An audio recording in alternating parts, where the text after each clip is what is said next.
So students, today we are going to discuss a very important topic, which is the electrode potential.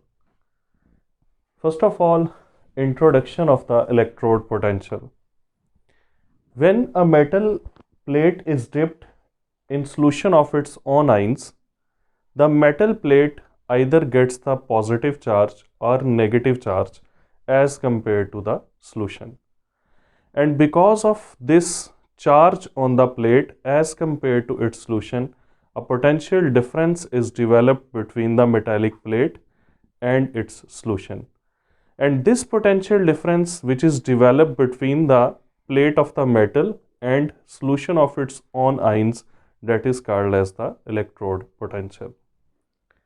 So electrode potential can be defined as the potential difference which is developed between the plate of the metal and 1 molar solution of its own ions. That is called as the electrode potential.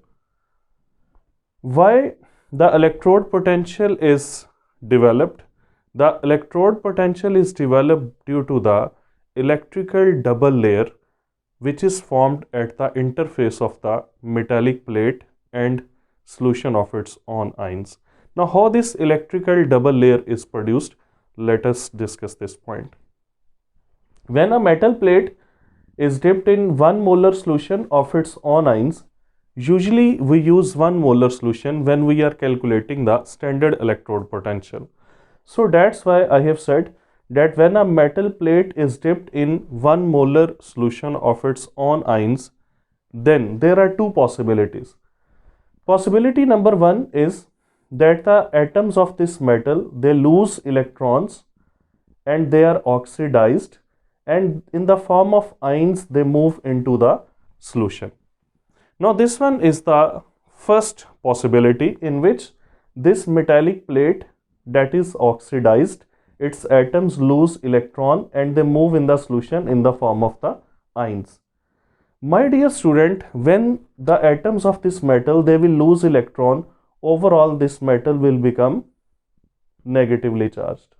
So it will get the negative charge, and then the positive ions will be collected on the sides of this negative plate, just like this. So these are the positive ions which are collected on sides of this negative tube. Now this one is that electrical double layer which is produced or formed at the interface of this metallic plate and its solutions. And because in this case the metallic plate is oxidized, so it will act as anode, and the ability of this plate to lose electron, that will be called as its oxidation potential. Now the second case is when the metallic plate is dipped in 1 molar solution of its own ions, then the ability of the ions to get reduced is greater than the metal atoms to get oxidized. In this case, the ions in the aqueous solution, they accept electrons from this metallic plate and they get neutralized and they start depositing on the plate. Now in this case, the metallic cations are reduced, and when these cations, they will take electron from this metallic plate, that metallic plate will relatively get positive, and then the negative ions will form electrical double layer at the interface of the metal and its solution. In this case, because the metal is being reduced, so that will be its reduction potential, and now this metallic plate prefers to act as cathode. It is very similar to that discussion that we have already done in the galvanic cell. The link of the video will be given in the description. You can see that in the Daniell cell, which is an example of the galvanic cell, the zinc atoms of the plate, they lose electron, they move into the solution in the form of Zn+2 ions. The plate gets negative charged, and that zinc plate acts as anode in the Daniell cell. So in the case of zinc, this happens and its oxidation potential counts in the Daniell cell. While in the Daniell cell, In the case of copper, the copper ions, they gain electron, and after gaining electron, the copper ions get deposited on the plate. The plate becomes relatively positive, and when it becomes relatively positive, the copper in that case acts as cathode and its reduction potential is considered. So in the Daniell cell, these two cases can be seen. In the case of zinc, this first case is valid and its oxidation potential matters. And in the case of copper, this second case is valid and its reduction potential matters. So in both these cases, whether in the case of oxidation potential or reduction potential, an electrical double layer is formed at the interface of the metallic plate and its solution, and because of formation of this electrical double layer, the potential difference develops between the metallic plate and its solution, which is called as the electrode potential. My dear students, electrode potential is basically the tendency of an electrode to get oxidized or reduced. Electrode potential is basically the measure of the tendency of a metal to lose the electrons or to gain the electrons. If the tendency of the metal to lose the electron will be greater, then it will be its oxidation potential, and that metallic plate will act as anode. And if the tendency of a metal to gain electron will be greater, then that will be its reduction potential, and that metallic plate will act as cathode in the case of the galvanic cell. So electrode potential is basically the measure of the tendency of a metal to get oxidized or reduced or to act as anode or cathode. Now let us move to the next part. What are the factors on which the electrode potential depends? So electrode potential depends on nature of the electrode. Just like in this case, if the electrode is made up of zinc, then its oxidation potential matter, and if it is made up of copper, then its reduction potential matter. So the nature of the electrode decides whether that electrode is made up of which metal, and that metal has greater tendency to lose electron or to accept the electrons. The second one is concentration of ions in the solution. Usually when we are measuring the standard electrode potential, the concentration of the ions in the solution is taken as 1 molar. But if you will change the concentration of the ions in the solution, then that will also affect the electrode potential of that element. And the next factor is the temperature. And usually when we are measuring the standard electrode potential, the temperature is taken as 298 Kelvin, which is equal to the 25 degrees centigrade. And when E naught, E for electrode potential, not for standard, and when standard electrode potential is measured, that is measured at 25 degrees C or 298 Kelvin, the pressure is 1 atm, and the concentration of the ions in the solution, that is actually 1 molar. So if all these conditions are valid, then the electrode potential determined will be called as the standard electrode potential. Now my dear students, electrode potential cannot be calculated of a single electrode, or you can say single electrode potential cannot be calculated. If this one is the case in which a metal is dipped in 1 molar solution of its own ions, then its electrode potential cannot be calculated until and unless this metal plate is connected to some other plate, to some other electrode. So there is a need of another electrode to calculate the electrode potential of any element or any metal. And for this purpose, we use a reference electrode, and that reference electrode is basically standard hydrogen electrode, abbreviated as SHE. This will be the reference electrode, and the electrode potential of any element can be calculated when that element is galvanically connected to the SHE, a standard hydrogen electrode. My dear students, this one is the standard hydrogen electrode, in which there is a glass loop. This glass loop contains platinum electrode. This one is the platinum electrode, and this platinum electrode is dipped 1 molar aqueous solution of hydrogen ions, and in this glass loop hydrogen gas at 1 atm pressure is introduced, and this platinum electrode that is actually covered by the hydrogen gas. So this one is basically standard hydrogen electrode. There is a beaker having 1 molar H positive ions. Then there is a glass loop. This one is basically a loop made up of the glass.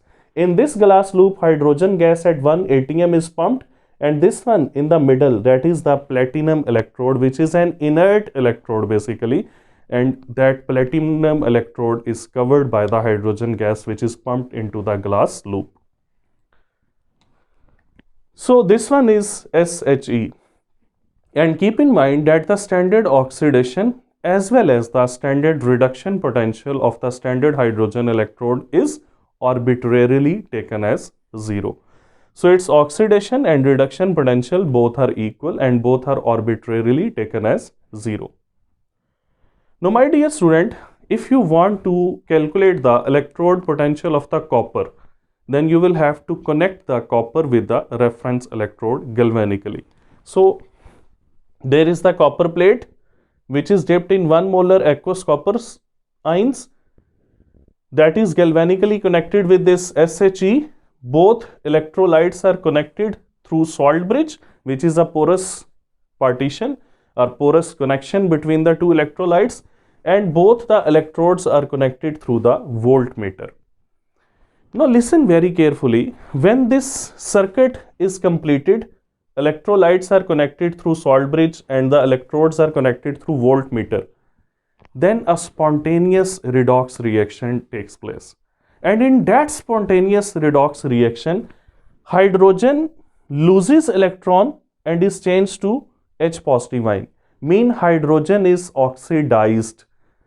And the copper ions, they accept electron and they are changed to the metallic copper. Mean copper is reduced.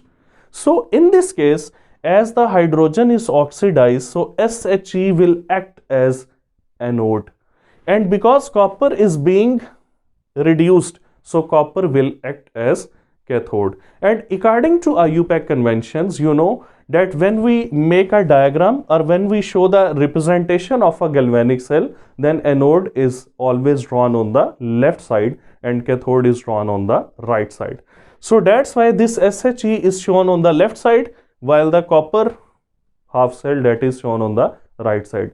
And during representation, the oxidation half or the half of the anode that is shown on the left side and that of the copper is shown on the right side. And according to IUPAC conventions, the inert electrode is always written inside the parenthesis. Just like this one, I have written the platinum inside the parenthesis. So this representation is totally according to the IUPAC conventions. Now my dear students, you can calculate the potential of this cell. As I have already mentioned that you cannot find the electrode potential of a single electrode. You will have to connect that electrode with some reference electrode in order to find its potential.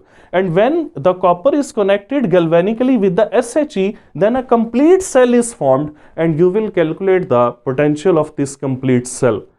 And the cell potential will be equal to the standard potential of the right side minus standard potential of the left side. Now dear students, look at this. In this case, on the left side there is SHE and its standard potential is 0. And in this case, on the right side there is copper and its standard potential will be, on the right side there is copper, on the left side is hydrogen.